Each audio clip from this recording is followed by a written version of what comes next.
Hello, and this is my take on restraint and seclusions in schools.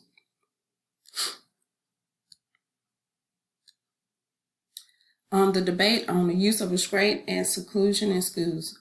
The policy of restraint and seclusion in schools is a controversial issue that raises moral, legal, and functional problems.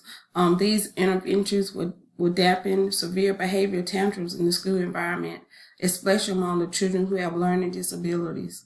They are used by physically confining or subjecting students to special places. The abuse of such practices has, however, resulted in emergencies of case of physical and mental injury, and this has set the stage to debate whether there is a need to control and regulate their usage.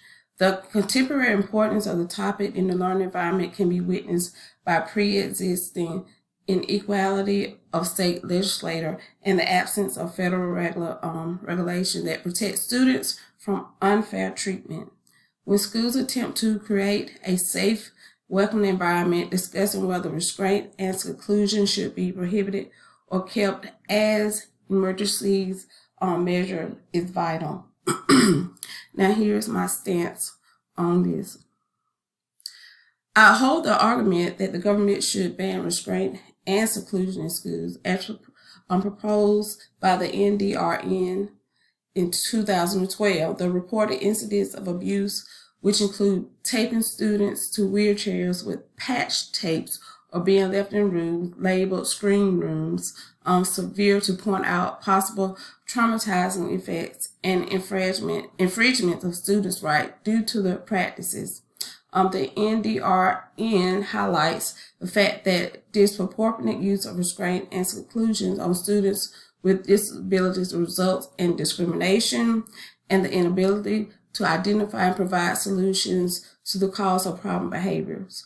As a result, evidence-based alternatives such as positive behavior interventions and support known as PBIS should be brought to the center stage as de-escalation and proactive measures are prioritized.